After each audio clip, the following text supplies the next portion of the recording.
Good evening, everyone. How are you? Kamusta lahat? Okay.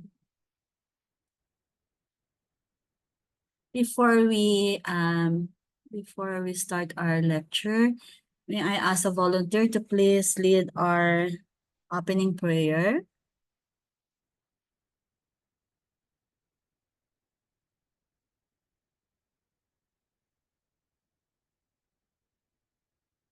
Okay. Any volunteer? Please lead the prayer.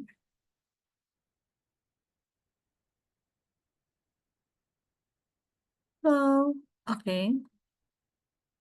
Probably call some people.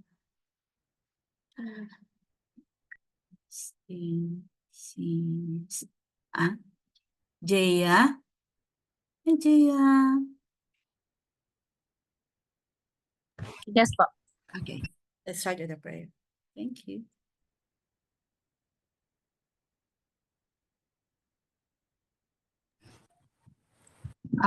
In the name of the Father and the Son and the Holy Spirit, Amen. Dear God, thank you for this day. Thank you for guiding our family and our loved ones. We ask your guidance na maging maliwanag po ang aming kaisipan ngayong gabi para ma-absorb po namin lahat ng ituturo sa review class namin tonight. Our Father who art in heaven, holy be your name, your kingdom come, your will be done on earth as it is in heaven. Give us this day our daily bread and forgive us our trespasses as we forgive those who trespass against us. And lead us all souls to heaven, especially those who are sorry. And lead all souls to heaven, especially those who need most. Hail Mary, full of grace, the Lord is with you. Blessed are you among women, and blessed is the fruit of thy womb, Jesus. Holy Mary, Mother of God, pray for us sinners now and at the hour of our death. Glory be to the Father, and to the Son, and to the Holy Spirit, as it was in the beginning, now and ever shall be, world without end. Amen. In the name of the Father, and of the Son, and of the Holy Spirit. Amen. Thank you, Jaya. So we can now go to our review. Let's continue with Ganar Myrdal. But before that, yeah, probably we can share now. But before that, let me call James. James, would you like to compare the growth pole versus the growth area in your own words? Would be okay. Hello, ma'am. Okay. Hello. Can you compare? Hello. Hello. Yeah, po. we can hear you. When we say growth pole, we are talking about the economic area. Medyo mahina yung boses. If you make it louder, please. Okay. Hello. Hello. Yeah, Hello we can hear you. Yeah, can hear you now. When we say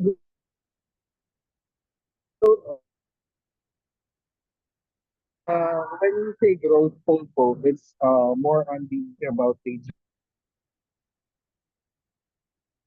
About? Napuputol ka. geographical place. Oo, napuputol ka lang kasi. Hello, ma'am. Napuputol ka. Oo, napuputol ka. So, Medyo malabo. medyo mano? Okay. Sige.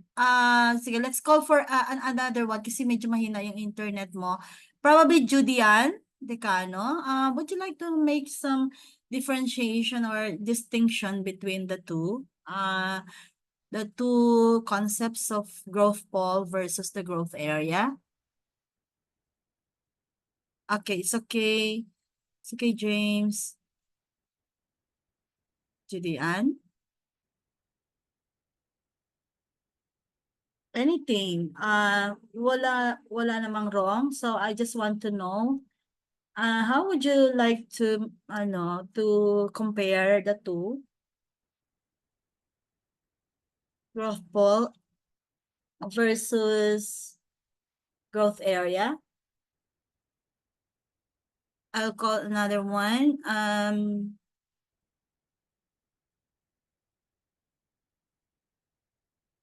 Rhea. Good evening po, ma'am. Good evening. Yung ano po, ma'am, yung growth poll po, ma'am, is focus on industry and innovation, while ang growth area po is a broader perspective on a regional development. Okay. So let's not forget that the growth poll is an economic space. It could be, tama yung sabi ni Rhea, it's an industry or cluster of firms, while a growth center is a specific city or central place. That's why we call it geographic space. So it's something like economic space because you're seeing some industries being clustered or being agglomerated in just one place. And that's why it's a growth pole.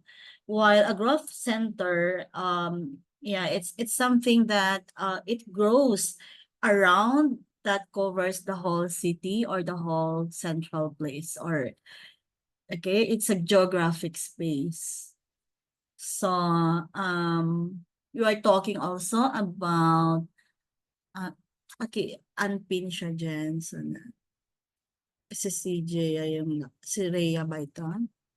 Parang yung nakikita ko is just one person or account. Gallery siguro, no? Okay. So we're talking about how about the how about the growth area, no? We need to really be very familiar with the growth area. So or growth center, because it's a geographic space, so it means that instead of the propulsive firm or which is associated with growth pole is this one growth center is a propulsive urban center of a region possessing a complex of expanding industries where the agglomeration of activities induces growth in its surrounding hinterland. Remember the word hinterland. So what's the other term for hinterland? Roy?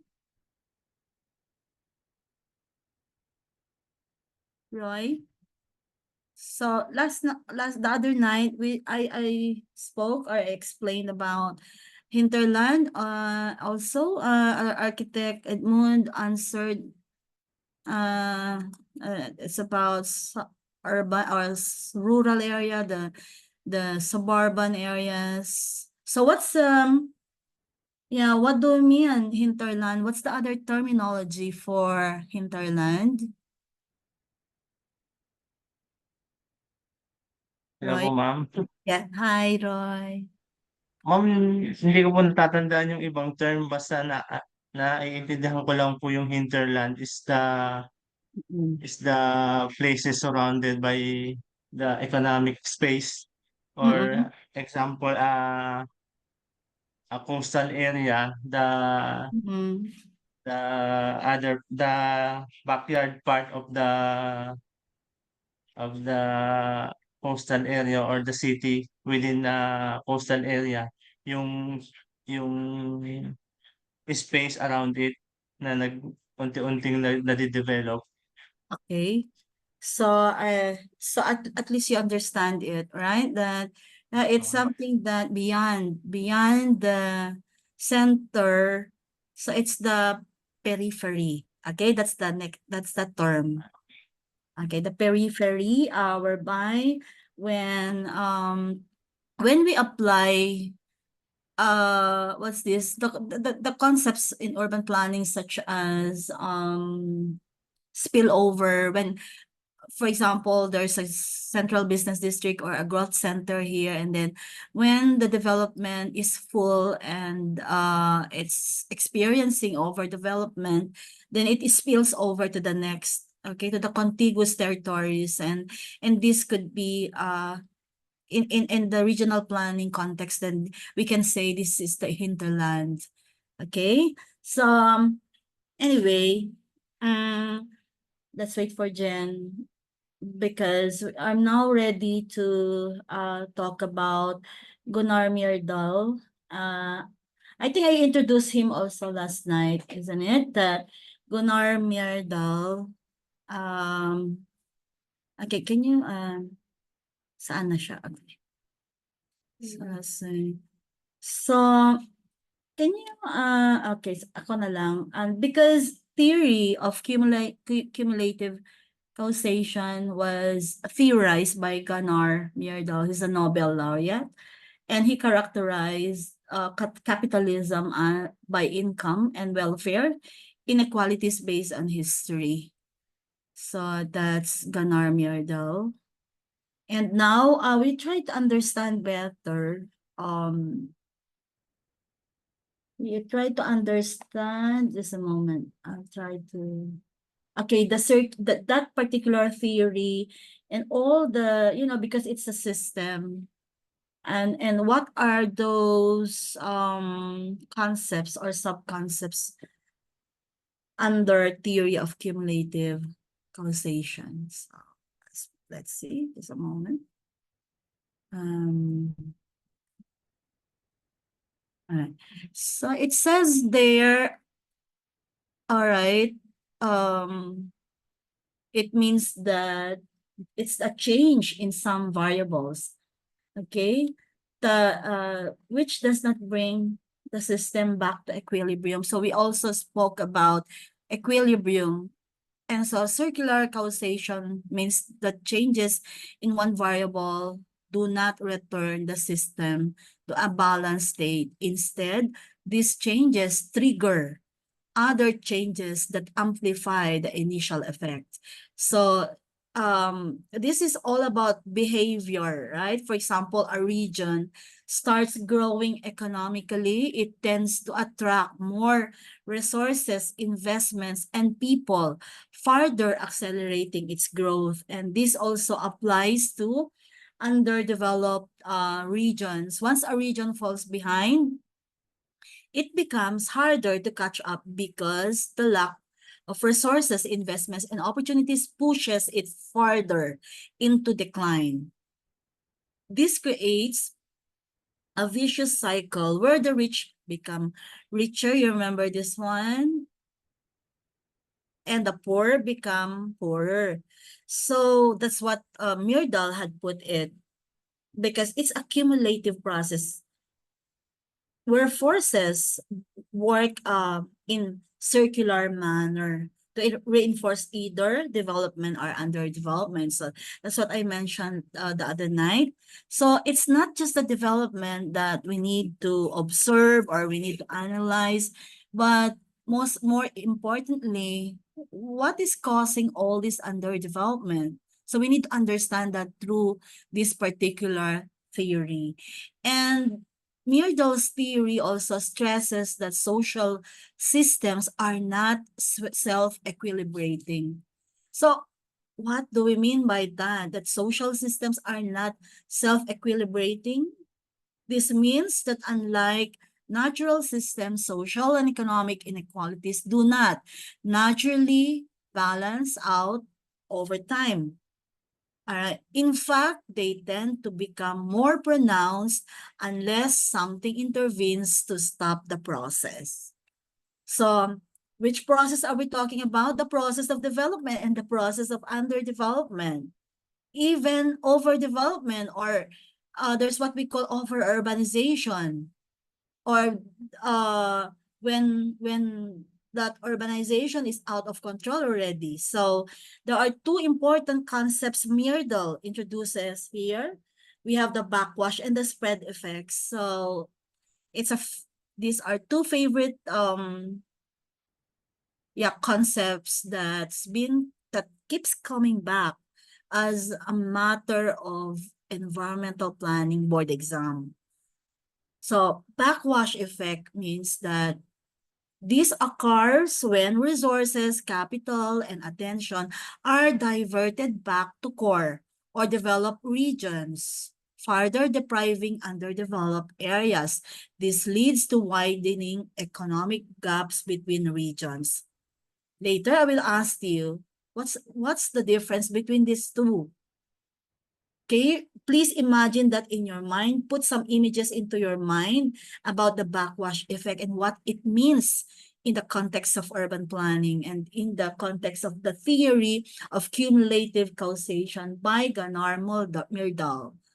The spread effects, okay, What do we mean by that? Spread, backwash, okay? Is it easy to remember? While there are positive spillovers from growth,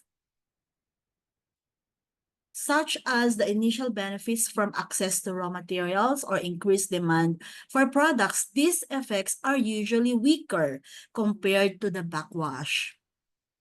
The core regions typically reabsorb the benefits, leaving peripheral regions with minimum gains. So, okay. So, what he's trying to say is there's nothing like sabay-sabay na nade-develop. So that's what he said. So he pointed out that trade and market interactions often exhibit a fundamental bias in favor of already prosperous regions.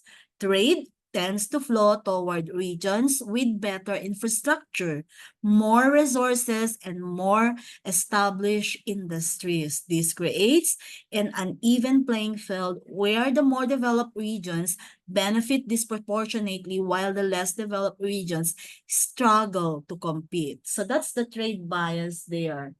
And so regarding government policy, what's the role of government anyway? So all this time, Gunnar Mildar speaks of intervention, and most of the time, especially during that part of history,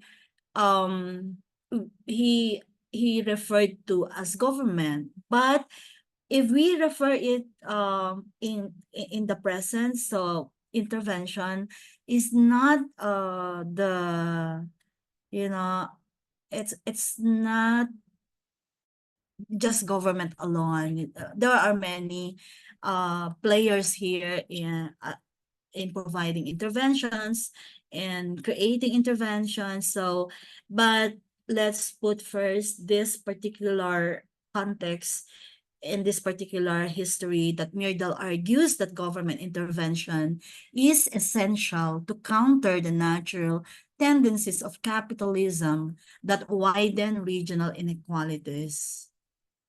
Okay, without government policies that actively promote regional development in lagging areas, the market forces of capitalism will continue to favor the rich regions. And this is why state intervention is crucial in decreasing imbalances by directing investments, resources, in infrastructure development to underdeveloped regions. So that's the role of government policy. So, Myrdals, what are the key takeaways here?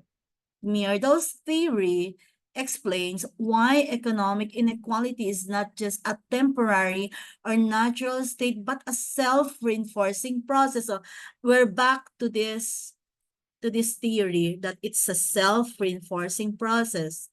Regions that succeed economically tend to continue succeeding, while those that fall behind are often stuck in cycles of underdevelopment.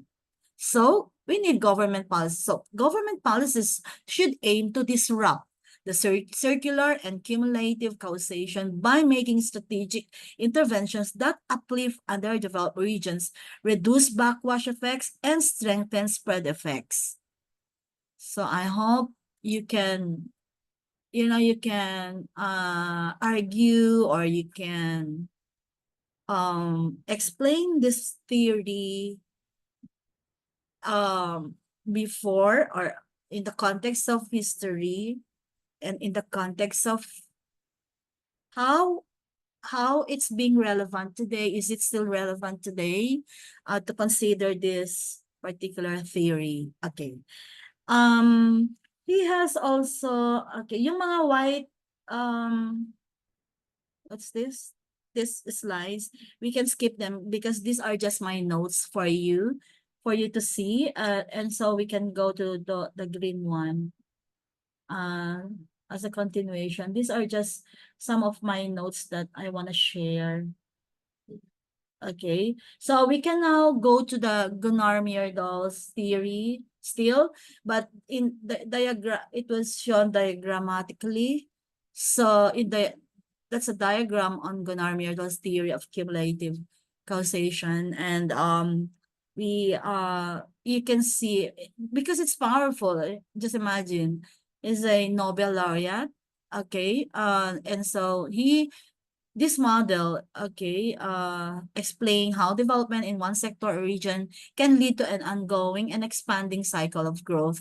And this concept is particularly relevant when thinking about regional development, how government and industries can stimulate sustained economic improvement. So let's see, the first box that you can see there is the location of new industry. So let's start from there, that the process typically begins with the location of a new industry, right? So when a new industry sets up in a region, it acts as the initial catalyst. This could be a factory, a manufacturing plant, or even a tech hub. So the establishment of this industry immediately requires an increase in infrastructure. What are these? Roads, utilities, healthcare, and education services, among others, in order to support the new workforce and operations. And then there are arrows there, provision of infrastructure, of course, that would, okay, these are arrows going to that, but of course, provision, let's do the provision of infrastructure for population and industrial development, the one, the extreme right. Okay. It says provision of better infrastructure for population and industrial development, the roads, factory site, public utilities, health and education services. So with the new industry in place, the government or local authorities typically provide better infrastructure, such as those that I've mentioned.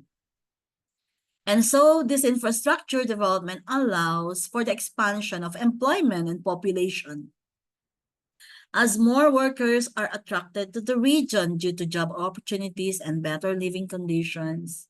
So you expect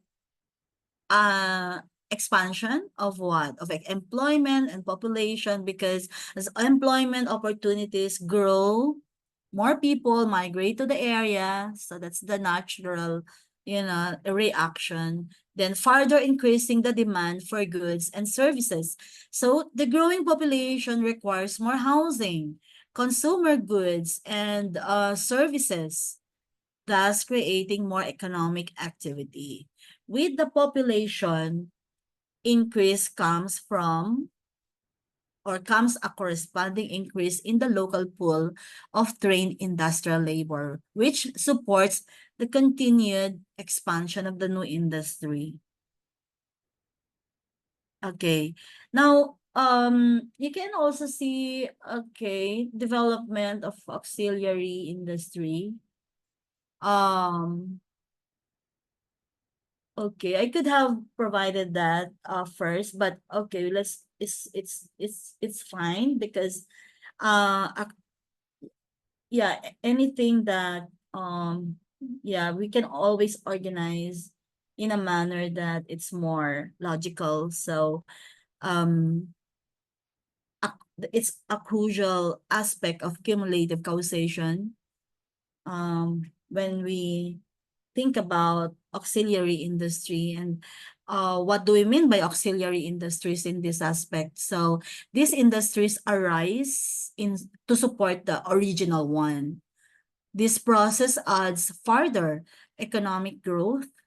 So the initial industry and auxiliary industries create an environment of external economies for production, making the entire ecosystem more efficient and cost effective. And do we expect expansion of general wealth? So you just look at the diagram. So expansion of general wealth out of that, expansion of service industries and other service local markets. Just to make some emphasis on the expansion of general wealth, that the presence of multiple industries leads to an expansion of the general wealth of the community. More wealth leads to increased consumption, which in turn fuels local businesses and service providers. So as businesses flourish and more services are required, the local government also benefits from increased tax yields, allowing them to reinvest in further infrastructure improvements or social services. So how do we attract capital and further investment here?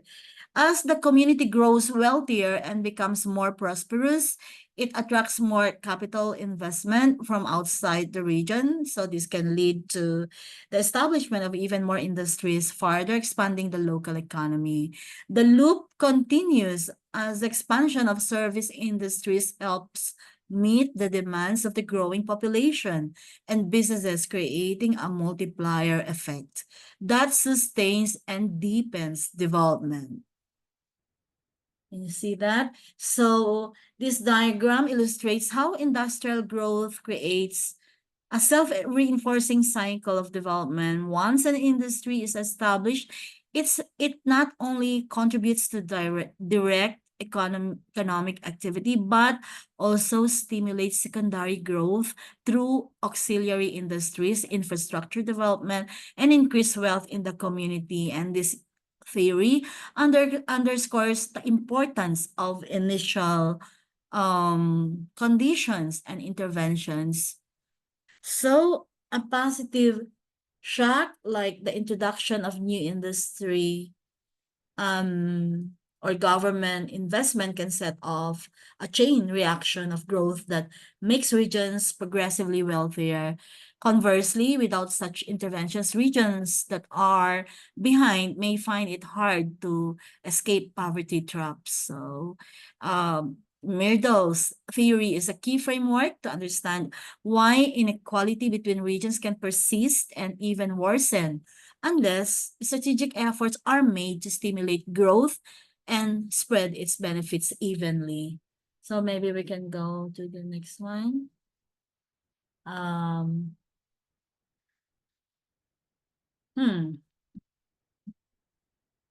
Okay. I think this were asked in 2023. I'm not sure 2024 if this were asked also. But again, yeah, it's something that we need to understand better. So at the core of cumulative causation lies the idea of linkages. What are these? We have input, we have output, simply because this is what we call the linkage of input-output relationships among firms or industries that drive the growth of an economy. So these linkages are often categorized into two types: the forward linkages and the backward linkages.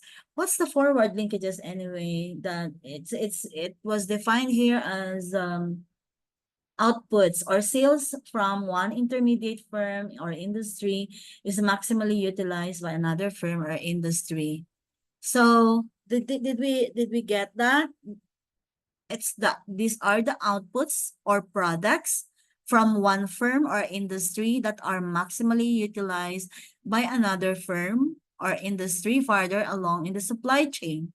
So here, if we have peanuts as raw material, then we can expect the byproducts such as peanut butter, and then what else, Jen? Aside from peanut butter? Madaming byproduct ang peanut, di ba? Peanut butter. Parang yun lang naman yung naisip ko. Can you Peanut brittle po. Brittle. Sige nga. Sige. Please continue. Ano pa? Peanut peanut tart. Ano pa? Hindi naman siya pwedeng gawing like papaya sana. We can eat, but we can also use as a skincare, di ba? Peanut oil, ma'am. May peanut oil ba? Sa Talaga? India po, isa ng product yun, yung peanut oil. Oh, nice naman. So, ano pa? Sige nga. Panutsa. Malotsa. Di ba nung ano tayo, kahit yung mga bata, di ba, we love panotsa. Pang ano naman yan pang 1960s naman yan yata no? Ay. Ano pa? Sige, ano pa? Meron bang mga spread lang ba? Mga ganyan, mga food? Ano pa yung mga byproduct? Kasi if you sell the raw materials or as it is, di ba may law dyan na if you sell it, like agricultural products. So may case din na ganun no? That if it's agricultural product and you sell it as it is and unprocessed, then there are some tax exemptions ba yun, ano? So, and then, but this one, it's peanut. And like for example, pag monggo naman, ano yung mga byproduct ng monggo? So instead of yun yung ibebenta mo, what do we produce out of it? So yun yung sinasabi nating forward linkages, okay? Now, paano naman kung if you are a steel manufacturer, so the steel it produces is supplied to automobile manufacturers or construction companies that depend on steel for building cars or structures. So this create a forward link between the steel industry and the automobile or construction industry. So let's go to backward linkage. Conversely, backward linkages refer to the inputs or factors of production. Pabaliktad. Okay, that's why it's called backward. It refers to the inputs or factors of production that one industry requires from another to produce its output. For example, a car manufacturer requires steel, rubber, electronics to build cars. The demand for these inputs stimulates the growth of industries that produce these materials. In this case, car manufacturing has backward linkage with steel, rubber, and electronics industries. So it depends, right, on that particular industry. So it could vary actually. So if it's an agricultural input or output, input by the way, so it could be fertilizer, it could be anything else that would produce or that would yield to these agricultural products. So how linkage amplify growth? When forward and backward linkages come into play, they create a self-reinforcing cycle that can lead to cumulative economic growth. And meron tayong tinatawag na, let's see. Okay, later na lang. So I'll just stay in that slide. So increased supply attracts more entry. Do you agree with that? That as upstream industries grow, they attract more firms to enter the market, improving the supply of materials either in terms of volume, variety, or cost. So this enhanced supply can lead to lower prices, better quality, and a wider range of options, encouraging further entry into the market. So let's see. Okay, I think we can. Sa moment, we can go to later na lang siguro. Still there.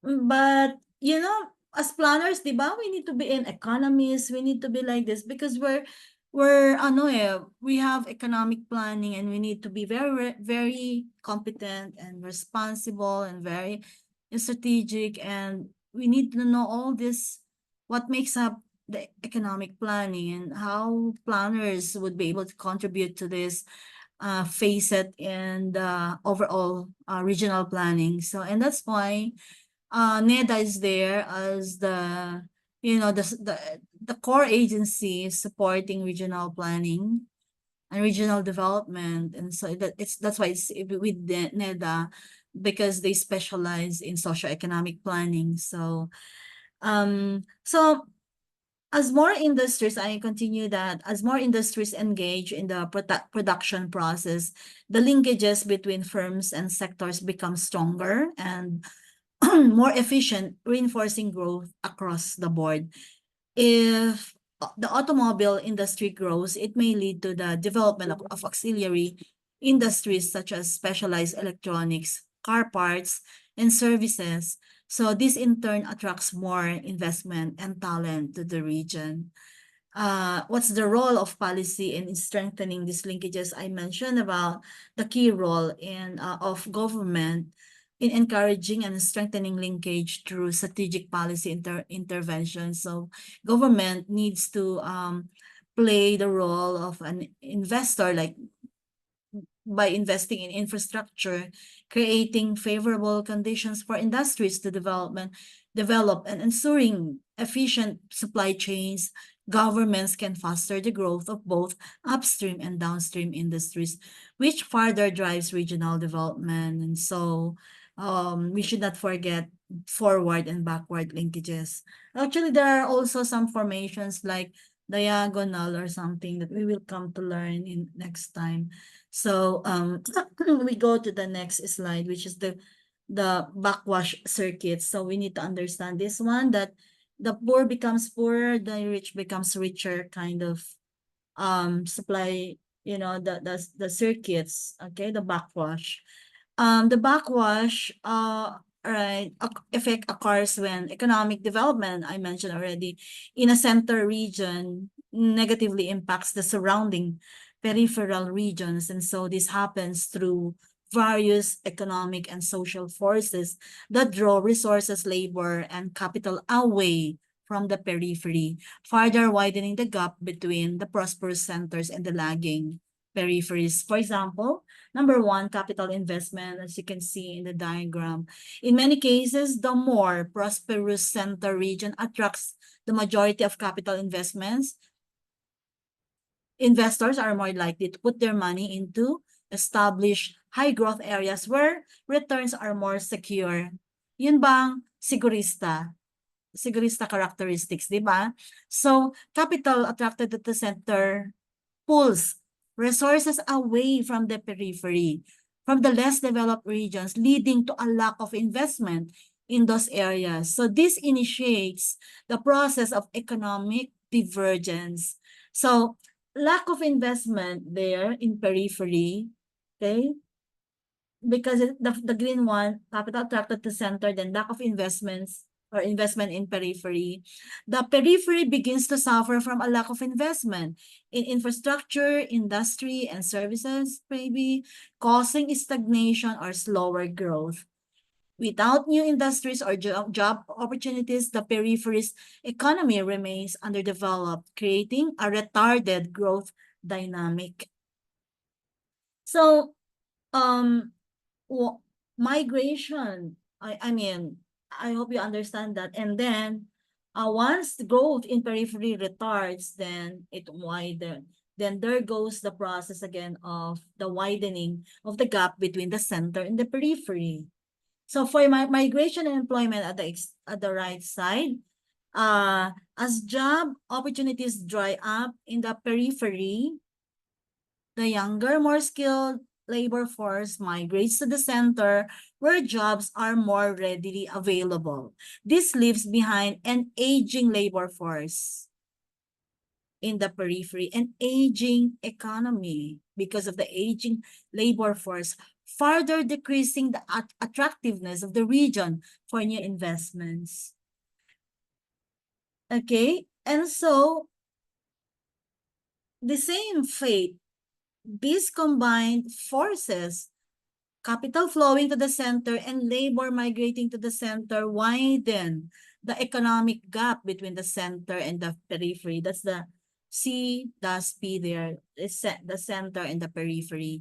So peripheries experience a decrease in local services and smaller local market due to reduced demand. Sinong mamamalengke doon, or who will patronize the the goods and services in the periphery. It will keep reducing because with fewer economic activities, with fewer purchasing powers, so it shrinks, and so the local economy becomes even more unattractive for investors.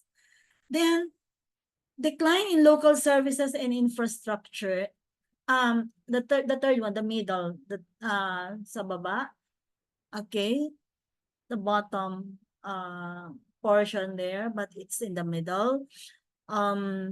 Services and infrastructure.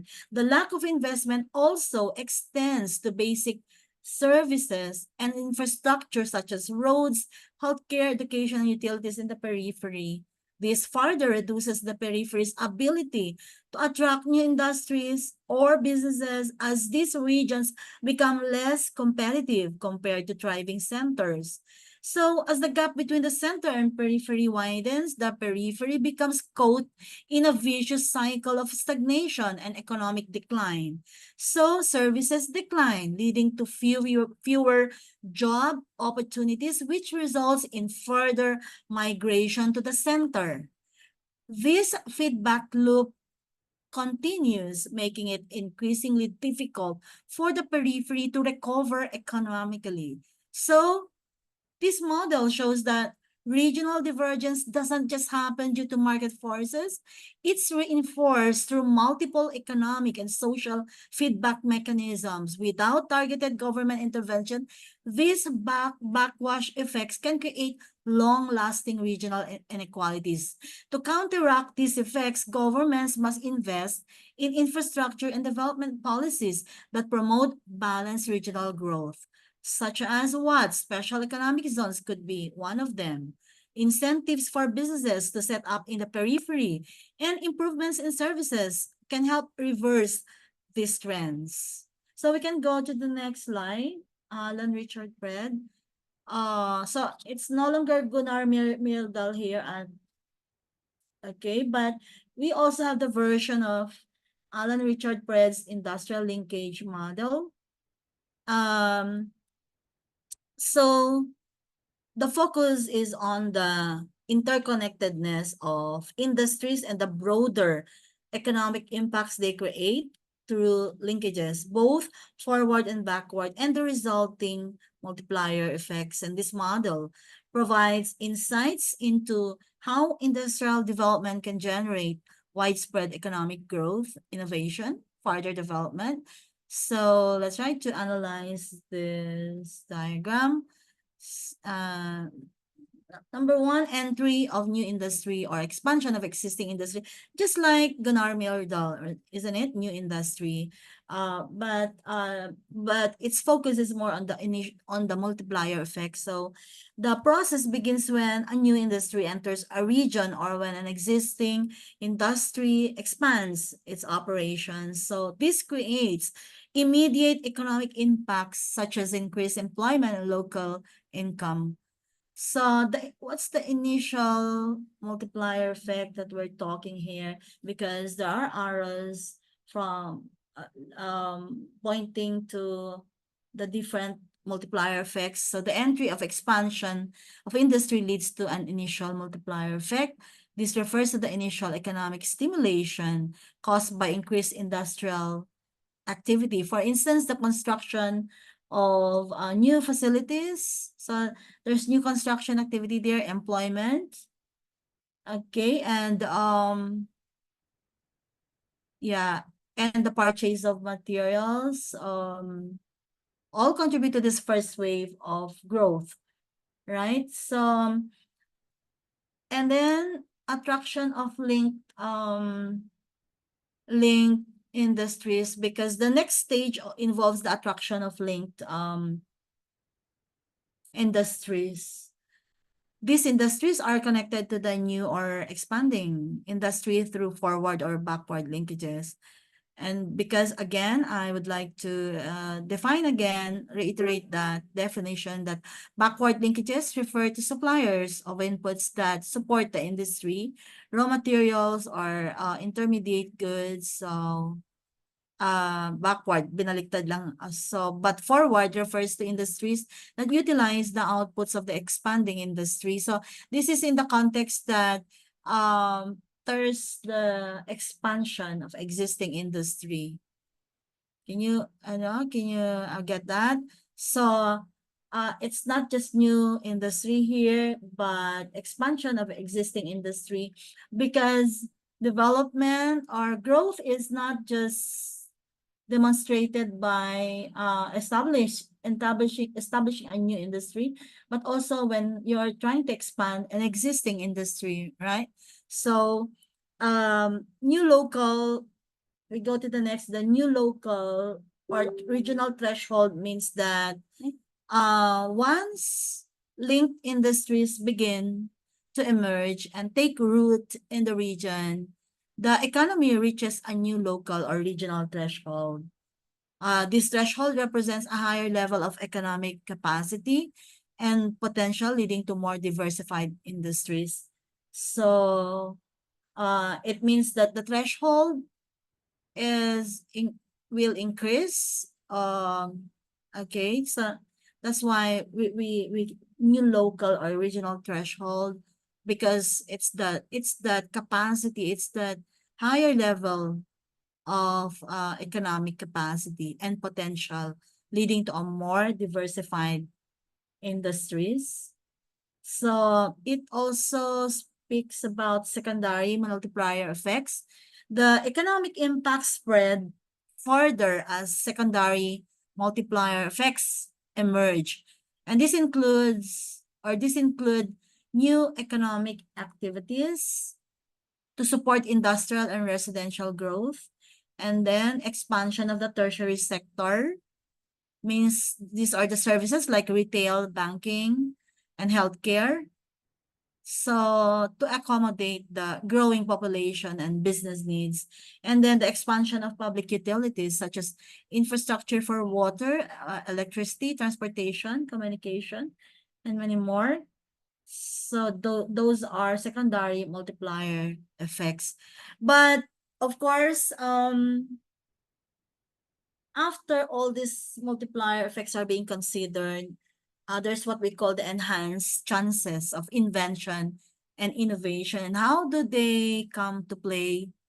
As economic growth continues and industries are interconnected, the chances for invention and innovation increase as well. The availability of resources, technical know-how, and industry partnerships fosters an environment where innovation thrives.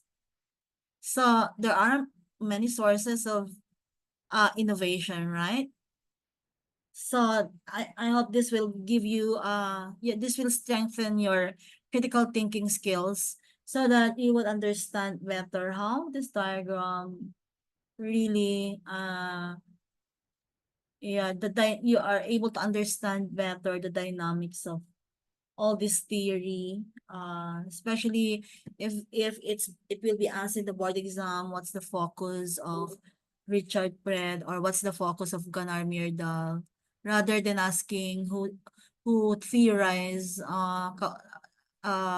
cumulative causation, or who theorized this type, isn't it? Backwash circuits, etc.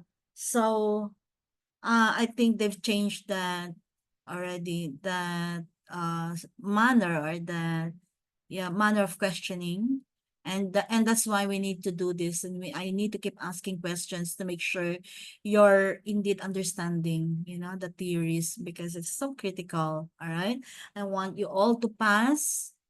So the final outcome here then is invention or innovation, right? So when there's a chance, then when there's an idea of innovation there, so the next in the process is the realization, diba? Coming to fruition. So the process concludes with invention or innovation, which can further accelerate growth. These breakthroughs often feed back into the economy, creating new industries and sectors or enhancing the efficiency and productivity of existing ones. So the linkages between industries and the multiplier effects ensure that the entry of expansion of industries has a wide-reaching impact on the regional economy. By stimulating not only direct growth in the industrial sector, but also construction, services, and public utility, the model provides a holistic view of how economic development can be sustained over time. So let's go to the next one. I think this is my favorite actually. I don't know why, but they're all good, right? So I want to introduce you to Albert Hirschman. He established theory of uneven development. He posits that in this particular theory, he posits that growth is not, or that this particular theory posits that growth is not a balanced or evenly distributed process. Instead, it often starts in a few dynamic sectors or geographic locations and spreads gradually across other areas. So, it's quite similar with the manner or with the mind frame of Ganar. But let's try to know even more about this theory. Hirschman emphasizes that development does not occur simultaneously everywhere. So if you see this in your as a board question, then you should know it's Albert Hirschman's theory. It does not occur simultaneously everywhere. Instead, it starts in a few key sectors or geographic locations where favorable conditions such as resources, infrastructure, or market potential are concentrated. So these locations then become growth poles from which development spreads to other areas. You see how it was incorporated, the growth poles by Behu?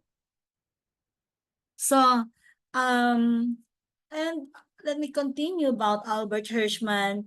Hirschman also views growth as an unbalanced process. Di ba yung una, he said, development does not occur simultaneously everywhere.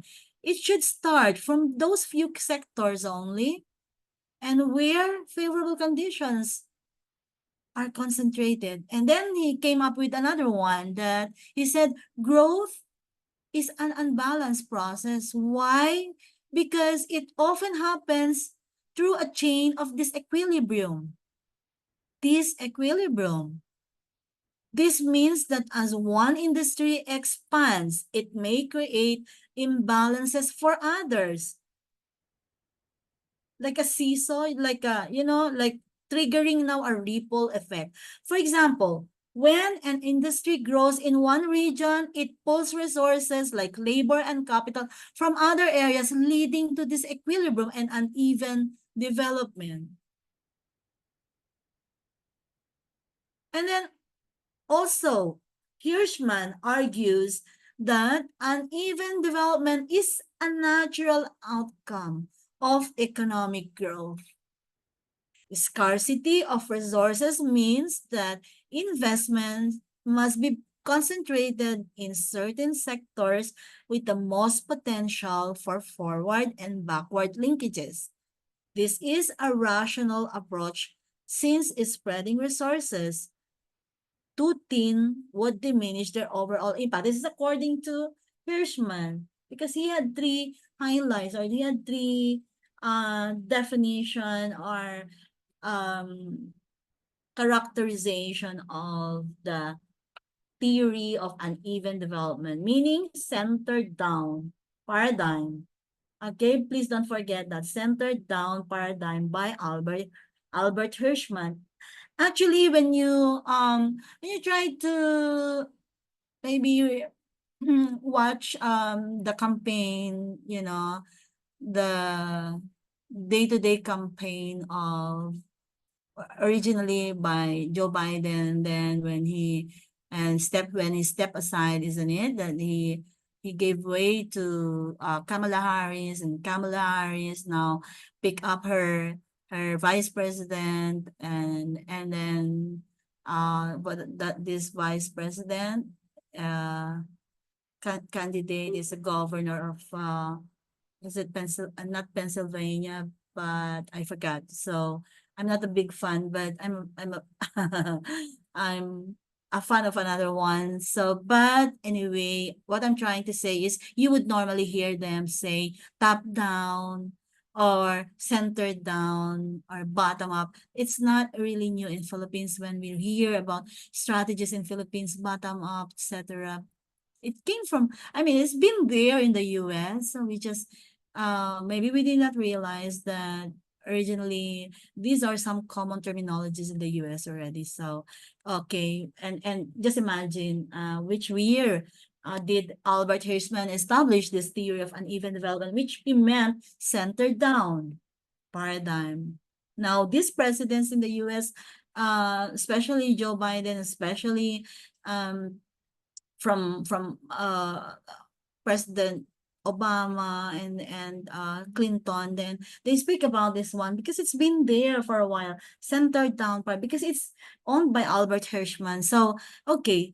And what did he say? So we have three, okay? Let me just reiterate. Development starts in selected location sectors. So it means it does not occur simultaneously everywhere. And then he said, growth is an unbalanced process. And then he said, it's just natural. Uneven development is natural outcome. Okay, those three. Please don't forget that. And also forward linkages occur when industries produce goods that serve as inputs for others. So he also incorporated forward and backward linkages in his paradigm. So and Hirschman, okay, ultimately he advocates that development strategies should focus on few sectors that have the highest potential to induce further growth through linkages. So he kind of agreed that because it's normal, it's a normal, outcome. And so why don't we just focus on few sectors that have the highest potential to induce growth or to induce further growth through linkages? So scarce resources such as capital and labor can't be distributed evenly across all sectors and regions. Instead, targeted investment is necessary to create centers of growth that will spread over time. So that was his theory. That's what's all about his theory, that there's always an appropriate time for this development to spread, and that will be over time. It's gonna spread, but at the moment, the best way to do it is to what? To focus on few sectors that have the highest potential, and then the natural process will come. And he called it targeted investments. And he said targeted investment is necessary to create centers of growth that will spread over time. So Albert Hirschman's theory of an uneven development suggests that development is concentrated in few sectors and regions at first. So ang kulit ko, di ba? But I want you all to understand this, that the growth will spread soon to other areas over time. And this strategic approach takes into account the scarcity of resources and focuses on linkage effects to multiply development across sectors. So maybe we can go to the next slide. Lapit na ba tayo? Okay. But there's another one. He said, okay, basta mo. Bakit kaya hindi gumagalaw yung aking slide? Okay. Yeah, polarization. Okay. In the initial, we are still in the theory of uneven development. Okay, let's understand some of those behavior in the stages of growth. You know, You know what? During the time of the late, yeah, Josie Ramos, the Honorable Josefina Ramos, he was then the chairman of the PRB of Environmental Planning. And, you know, ito yung mga favorite nila na ilabas, na itanong na questions. It's kind of really a hardcore talaga yung mga theories na tinatanong nila. And hindi these questions were not yet extracted from the database, so we can still expect questions on this, and it will be very good for us because we can leverage them as soon as you pass. Okay, and then you become comfortable incorporating all these theories in your land use plans and in your research if you're in with the academe, and so you can even make them as your main reference in your research. And I think it's the trend in urban planning, research, that yeah, theory would be a good base when when you're trying to reflect on what's happening today. So the stages of growth, it's also my favorite. Let's do that. Polarization in early stages of growth. In the initial stages of economic growth, polarization happens. So that's Albert Hirschman again saying that, where certain regions or sectors experience rapid development, leaving other areas lagging behind. So this imbalance is expected as resources are not evenly distributed and only a few regions can capitalize on their inherent advantages such as industry, infrastructure, or human capital. So that's polarization, right? So it means that it's just concentrated there, and it's really indeed uneven in all facets, in all aspects. So trickle down, what we mean by trickle down, Hirschman emphasizes that after a period of polarization, trickle down effects occur. So that's not being negative. I think Gunnar Myrdal is more negative thinker here. So don't quote me. It's just my observation and based on his words. So over time, the benefits of growth in developed regions or sectors will spread to less developed regions. The idea is that technological advancements, social changes, and income multipliers, as what you have I have explained earlier, and okay, can you unmute someone? Where did you see multiplier effect? Where did you see yung makakasagot sa akin? Sigurado ako magta-top siya. Where did you see multiplier effect? Which yeah, theory was that, and who said that? Hello po. Yes. It's from Alan Richard Spreads, ma'am, Industrial Linkages Model. All right, see?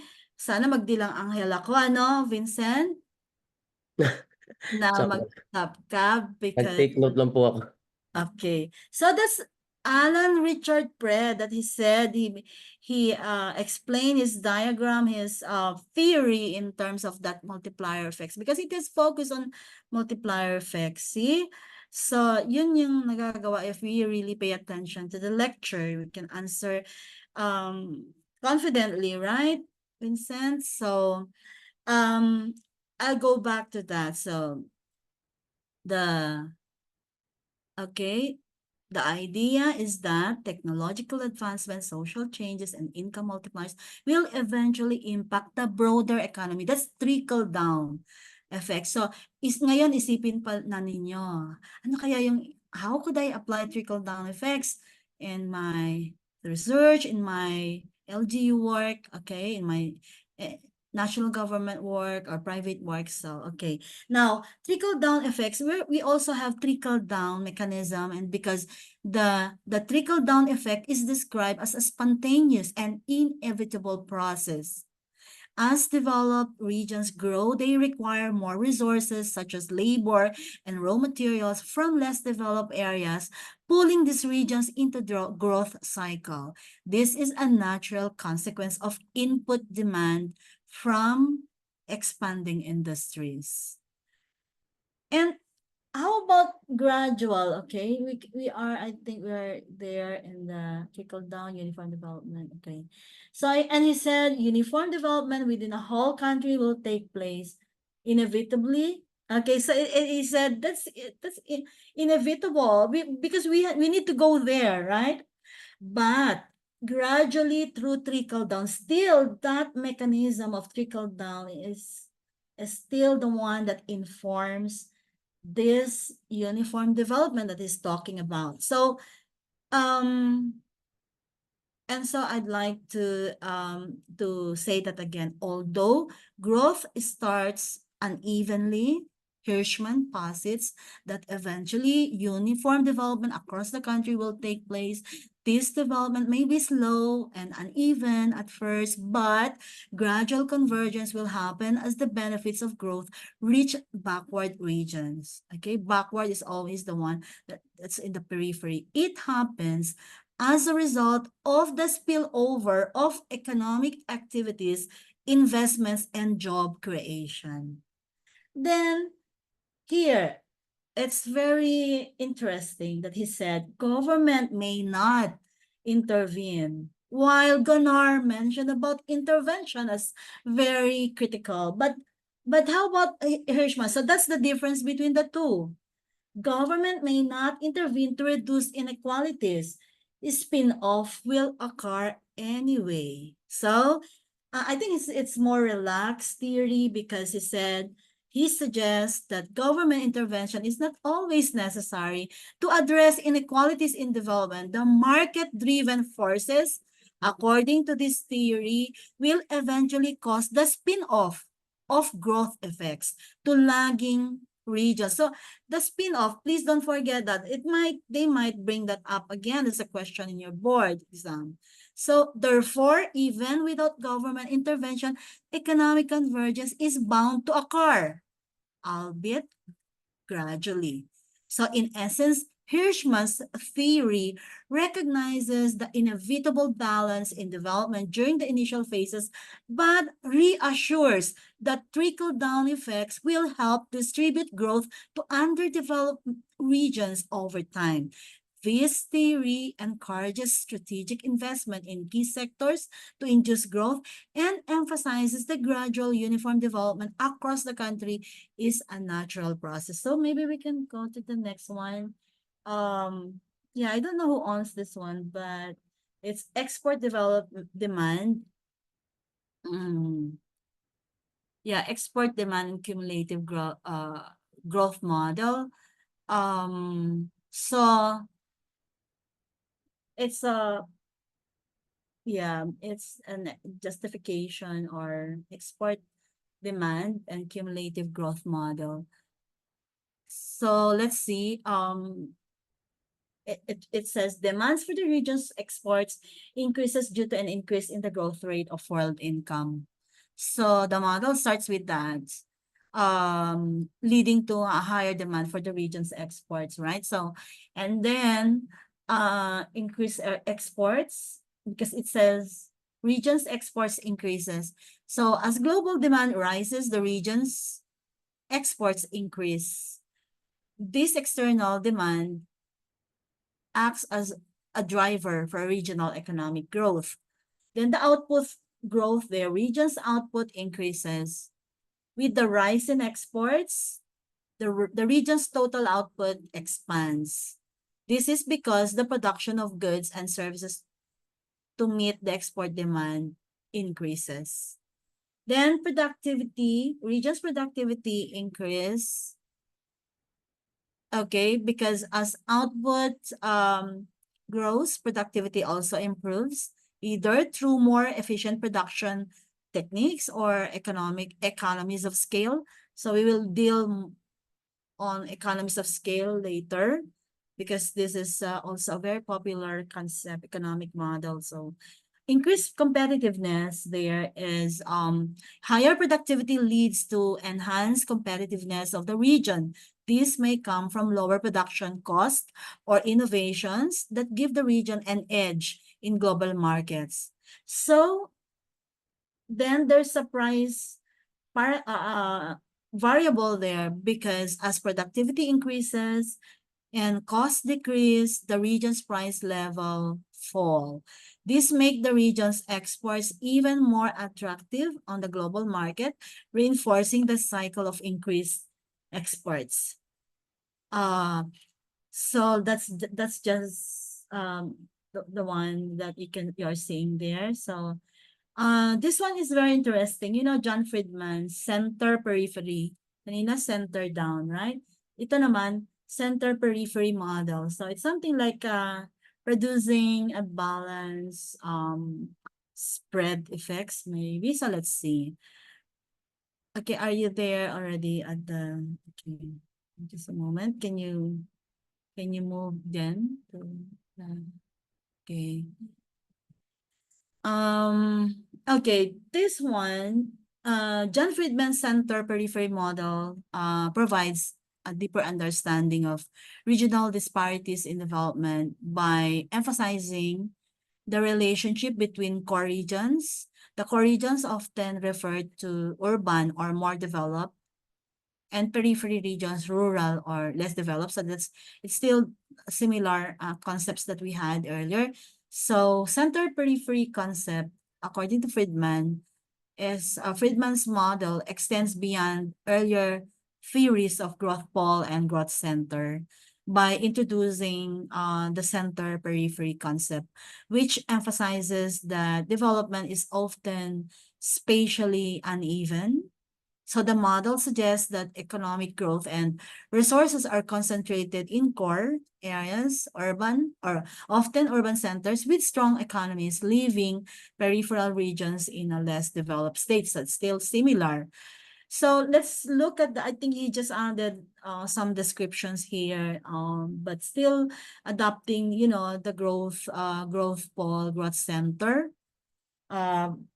model by Pehu and Baudeville. So economic functional hierarchies of cities. So he spoke about hierarchy of cities, and he started with economic growth here, which he said occurs through a network of hierarchically connected cities and towns where growth is proportionate to the size and level of development in urban agglomeration. So we know already agglomeration, that's clustering, grouping, whatever, depends on the motivation of the agglomeration. So cities at the core attract most of the wealth, investment, and services, while peripheral region receive significantly less, leading to uneven development. So it's like a copycat of all those theories that we had earlier, especially of Albert Hirschman about uneven development, right? So integration of periphery and center here is that's what he meant by the hierarchical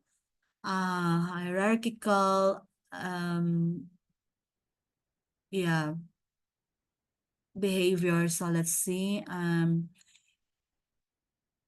Economic growth. So okay, I'll start with the integration. Okay, the hierarchy is a mechanism, okay, for integrating the periphery with the center. So it's something like blending.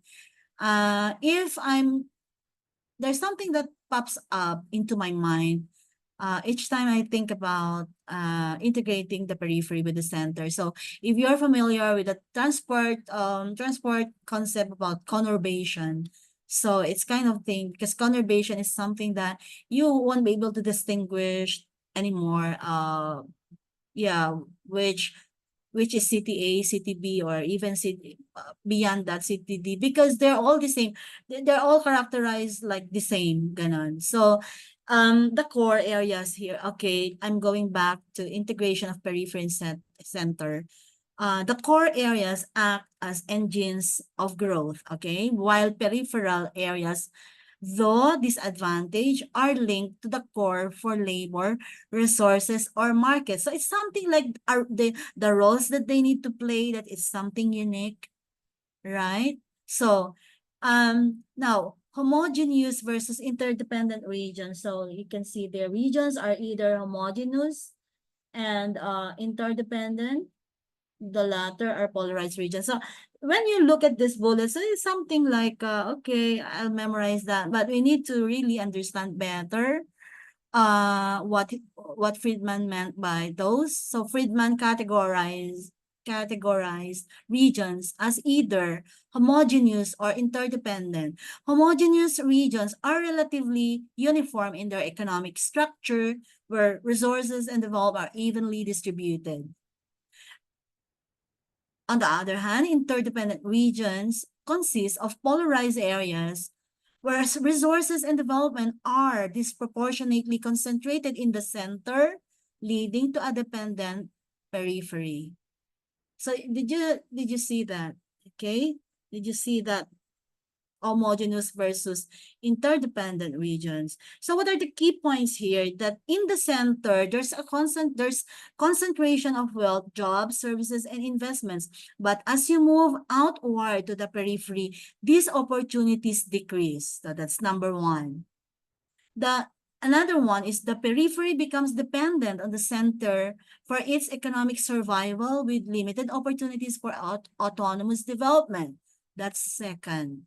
Then the third one is the goal is applying this model, or the goal in applying this model is to develop policies that reduce disparities by promoting growth and opportunities in peripheral areas to balance the uneven distribution of resources. See, because at the end of the day, the regional development or regional planning's main goal is to reduce disparities among all these areas making up the region. There is a center, but of course, there's always a way to, and whichever a strategy that they may employ, like for example, the trickle down, etc. So we can continue with John Friedman's in the next slide. Is it okay? Now I will describe now the periphery of a okay, the hierarchy or the description now. What makes up John Friedman Center periphery model? So he spoke about upward traditional regions. Okay, upward traditional regions. He said these are areas which are growing with high growth potential but are capital constrained. So it means that it has limited access to capital. This limitation holds back their full development despite favorable conditions for growth. Potential is so high, but access to capital is low. These regions need targeted investments in infrastructure, financial support, and human capital to unlock their growth potential. Okay. And the next one is downward traditional regions. So you need to be very familiar with this, John Friedman. Downward traditional regions, these are declining regions where traditional economies, often rural or industrial, are losing their competitive edge. They're losing their competitive edge. Also, emigration is a common issue here, with many people living in search of better opportunities elsewhere, of greener pasture. They want to leave the area to seek greener pasture. So the exodus of young productive labor often exacerbates the region's decline. Okay. These regions require policies focused on regeneration, such as support for transitioning industries or revitalization industries, or revitalization strategies to reverse their economic downside. So are you Are you thinking about urban decay that needs to be regenerated, things like that? But in this particular framework, so upward traditional regions, then we have the traditional or the downward transitional regions. Now, the third one is resource frontier regions. These are typically new settlement zones or undeveloped areas where the potential for growth is significant. And why? Because the growth opportunities are linked to untapped natural resources or strategic locations that could be developed. So these are those the eco-friendly or the eco regions that we normally define in earlier theories. So effective regional planning and investment in basic infrastructure like roads, utilities, housing are necessary to harness the potential of these regions. And then we have the special problem regions. These areas face specific challenges that require immediate policy intervention. Remember, immediate policy intervention beyond what is required for other regions. These challenges might include extreme poverty, geographic isolation, or those island municipalities that are not really able to find or to match an appropriate development strategy for the island municipality or region, or environmental risk. So these challenges might include extreme poverty, geographic isolation, or environmental risks. Without intervention, these regions may remain stagnant or deteriorate further. And that's why intervention is key, or is the center of all the theories that we've been talking about. With intervention, no intervention, so you see how intervention could really be coming, or would be playing its role in these theories. So upward transitional regions, downward transitional regions, and then resource frontier regions and special problem regions. So this classification system allows planners to tailor policies to the specific needs of each region. For instance, upward traditional regions might benefit most from access to finance, whereas downward traditional regions need industrial or economic restructuring. The model emphasizes that regional problems cannot be treated in isolation. Solutions for one region may impact others, and planning must consider the entire regional system for balanced development. So I hope this is good, and we can go to maybe the last or the second to the last one. Because we need to leave this, because we will have a mock exam tomorrow, probably will be administered by Jen. So Agropolis, okay? Agropolis by John Friedman. Wait lang. Are you still awake? Okay, baka, okay. So, John Friedman's Agropolis concept presents a model that integrates urban areas with their surrounding rural landscapes. This model seeks to harmonize the relationship between urban growth and rural production through some approaches, such as connecting urban areas, the first bullet there, connecting urban areas to surrounding rural areas. So this concept emphasizes the close interaction between urban centers and their agricultural hinterlands. Okay, so there's an emphasis on agricultural hinterlands. The goal is to ensure that urban populations have direct access to locally produced food and other resources. This encourages regional self-sufficiency and reduces dependence on external supply chains. The next one approach is selective territorial closure. Friedman suggests an approach where regions focus on self-reliance. engaging in trade primarily within the region as opposed to focusing on export markets. This means encouraging local production to meet the domestic demand rather than relying on global trade. The idea is to promote local consumption and strengthen regional economies. Selective territorial closure. Okay. And the basic needs approach, I was with the ILG when this was launched actually. The model also emphasizes meeting the basic needs of the population.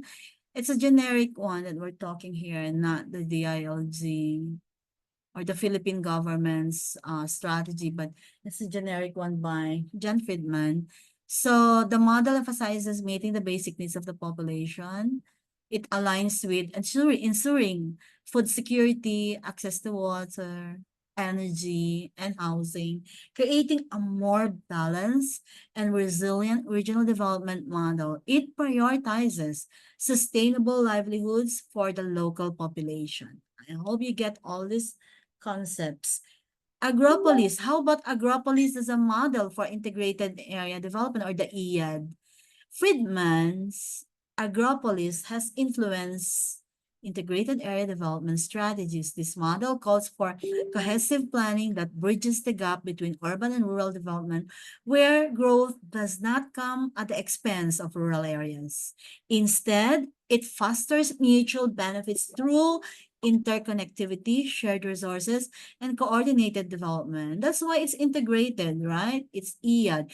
In practice, Agropolis represents a shift towards a more localized form of regional planning where urbanization is not divorced from rural sustainability. It encourages planners to rethink the dynamics between cities and the countryside.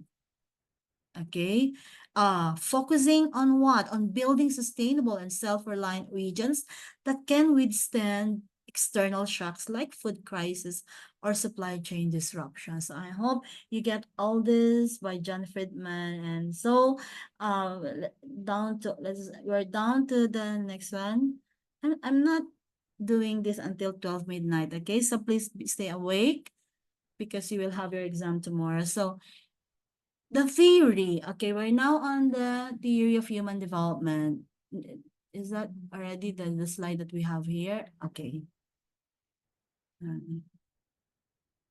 So, okay. The theory of human capital as proposed by economists like Theodore Scholes, Jacob Mincer, and Gary Becker. Tatlo, grabe, no? Tatlo sila. Focuses on the concept of human capital as a critical asset to economic growth. Okay, so human capital as embodied assets. Human capital is a collective term for embodied assets such as education, good health, knowledge, skills, values, character, as against disembodied assets such as invention, innovation, technologies.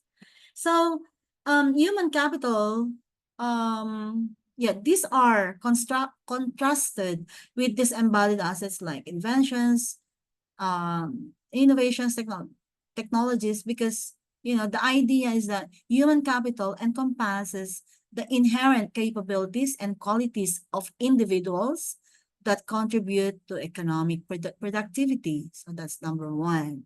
Number two, importance of human capital there for two reasons. What are these? The first, absorbing and using new technology. Sounds vague.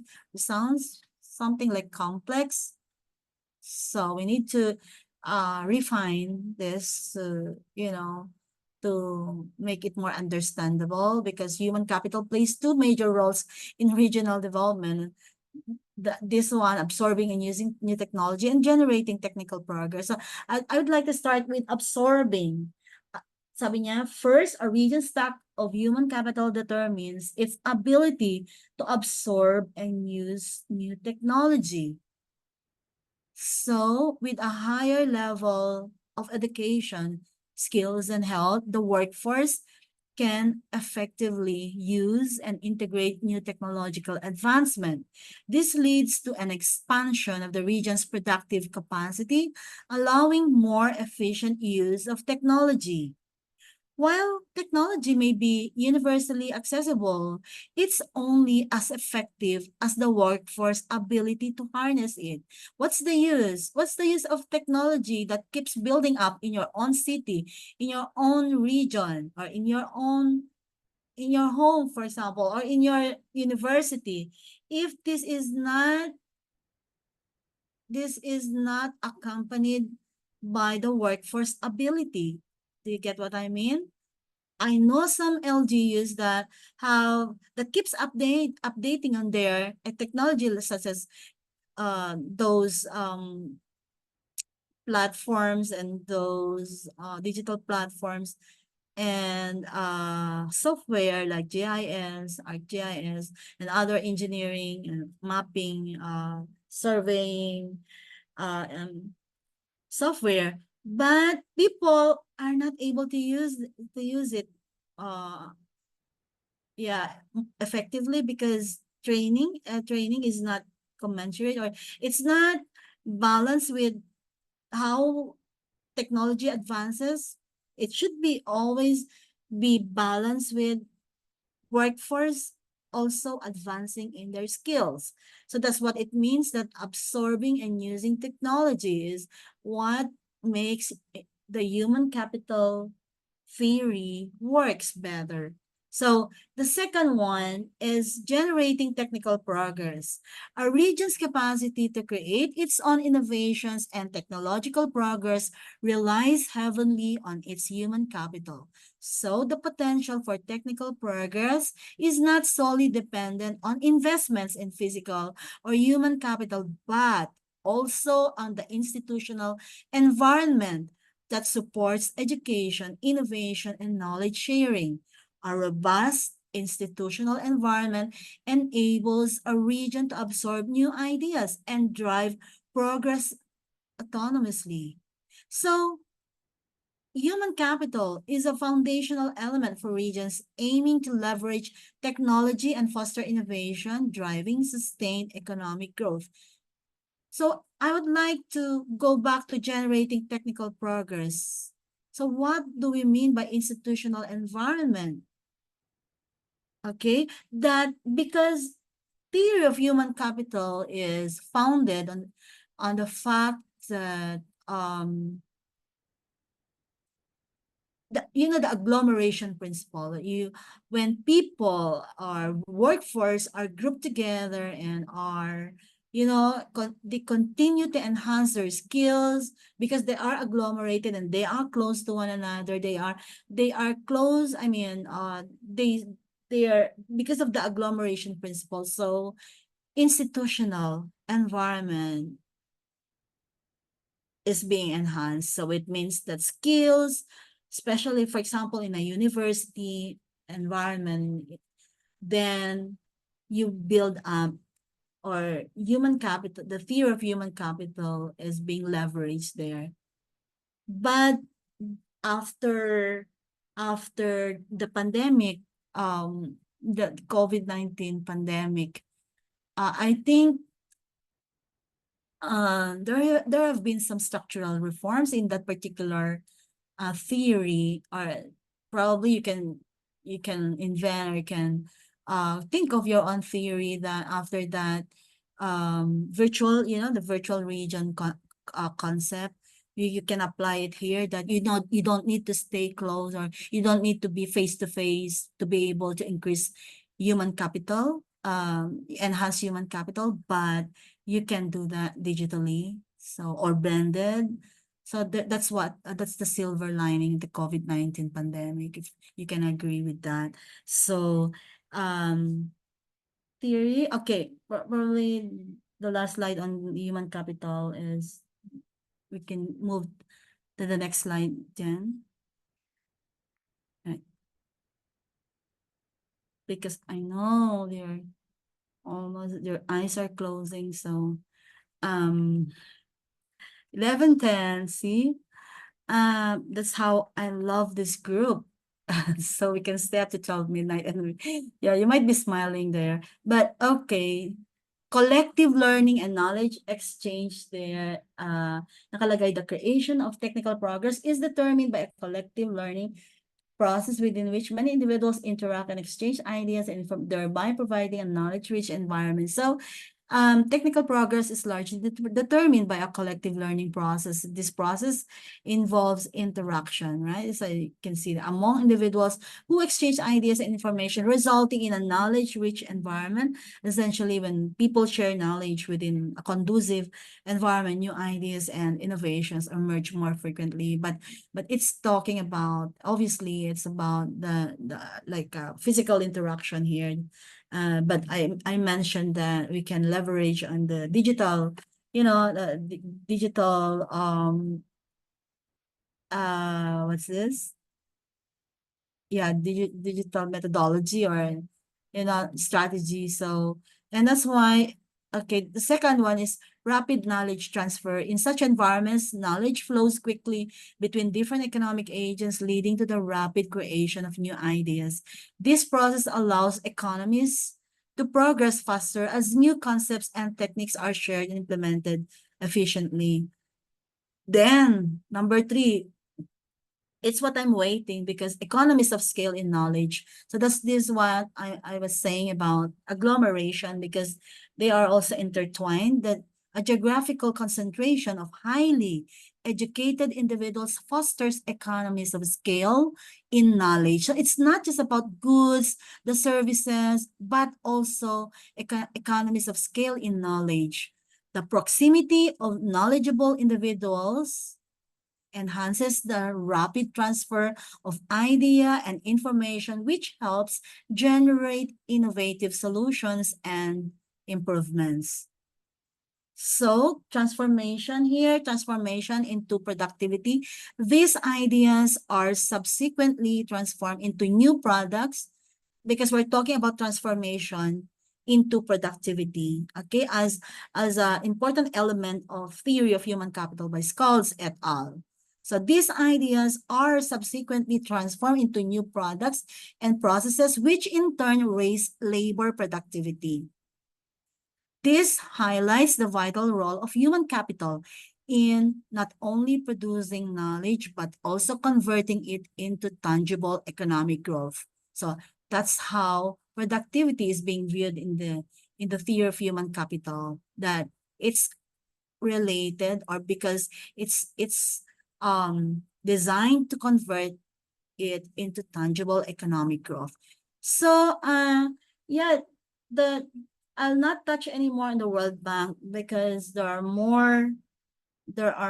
Okay, next slide, Jen. So there are more advanced or updated strategies on this World Bank model of regional planning. So it will be a separate discussion soon, but just to make sure that in 2009, this is the development framework of World Bank, that they emphasize on spatial data to inform or to understand region conditions, and so they are concerned about that data gathering and analysis about this information on subnational census, and then this to the level of household, okay, down through to household, to measure labor migration, etc. And many here, but I will come up with a more updated one. So congratulations to all of us, because you've endured through to this lecture 5, but I skipped I skipped 3 and 4 anyway, just to make sure it's more logical today than before. So okay, maybe we can have photo documentation. So thank you. I hope you got invigorated about this one. And para tayong, did you realize, para tayong nag-PhD, no? April Joy? Rhea, What do you think, Alan? So it's something. Ba't tayo nagpe-PhD dito, no? Edmond, what do you think, no? Kasi ano my 2024 batch and some people are from the DNR. Parang ano, no, we did not learn this from master's program, but parang ano, no, parang 4-year course, talaga 4-year course talaga. I'm rooting for all of you to become these top notchers. I hope you won't fail me because your success is mine. My success also in training you will be yours soon. So, okay. Ay, Vincent. Asan na si Vincent?